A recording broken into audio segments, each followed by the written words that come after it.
দিয়া যা দুইটা কামাই করছি সব মারোয়ার লেখাপড়ার পিছনে দিছি। মাইয়াটা আমার না জানাইয়া গত 18 জুলাই থেকে ওই যে উত্তরা যায় ধরবে সারাদিন চায়ের দোকানটা নিয়ে ব্যস্ত থাকলে আমার মাইয়ের কোনো খোঁজ খবর নিতে পারিনি। পরে পাড়া প্রতিবেশী কিন্তু যাই না মাইয়ের। তারপর সাভার আছে না, সাভারে বক্তাপুর আমার মাইয়ের মামা বাড়ি। ওইখানে দাঁড়িয়া পুরনো সব বন্ধু বান্ধবের লগে মিললা আমার মাইয়েরা আবার আন্দোলনে যায়। তারপর আমার মাইয়েরা খোঁজ খবর নেওয়ার লাইগা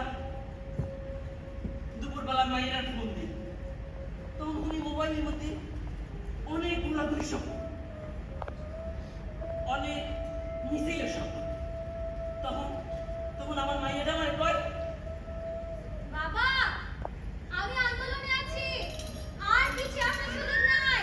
খুন হয়েছে আমার ভাই, খুনি তোদের রক্ষা নাই। খুন হয়েছে আমার ভাই, খুনি তোদের রক্ষা নাই। আমার ভাইয়ের রক্ত পিতা যেতে দেব না, পিতা যেতে দেব না। আমার ভাইয়ের রক্ত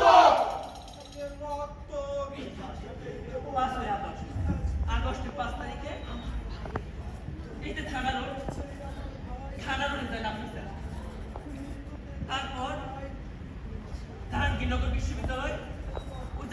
বিশ্ববিদ্যালয় থেকে আমার মাইয়েরা আমার ফোন দিয়ে কয়, বাবা বাবা শুনছো বাবা, শেখ হাসিনা পালাইছে। আমি এখন গণভবন যাবো, আমার এই রাতাইও না বাবা। পালাইছে রে, পালাইছে। খুনি হাসিনা পালাইছে, খুনি হাসিনা পালাইছে। পালাইছে রে, পালাইছে। রই হই রই রই, খুনি হাসিনা গেলি কই, খুনি হাসিনা গেলি কই। হই হই রই রই, পালাইছে রে, পালাইছে।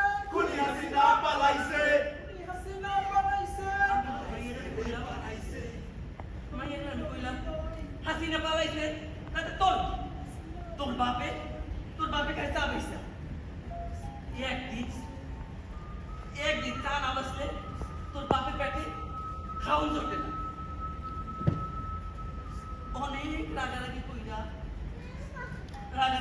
আমি আমার মাইয়ের ফোনটা কাটতে দিই।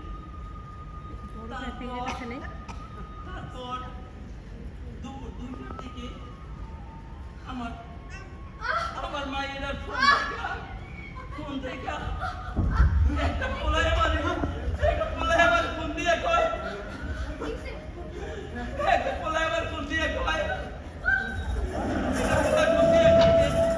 হ্যালো আপনি কি আপনাদের বাবা?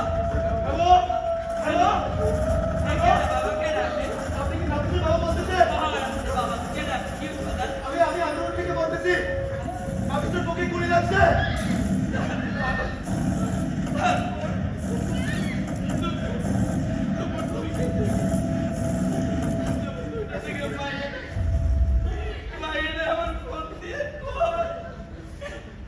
বাবা বাবা আমার বুকে গুলি লাগছে বাবা, আমার বুক যন্ত্রণা হইতাছে বাবা।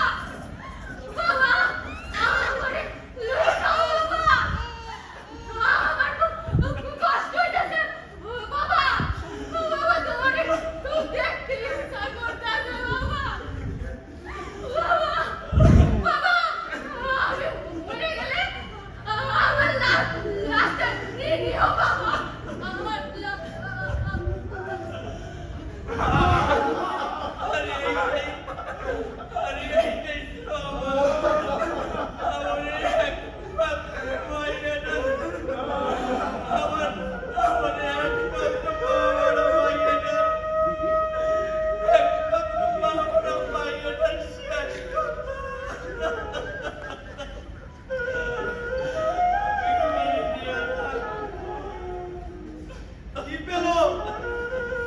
কি পেল নাফিসার পরিবার? বাসায় না জানিয়ে জুলাই আগস্টের ছাত্র জনতার আন্দোলনে অংশ নিত এই কলেজ শিক্ষার্থী নাফিসা।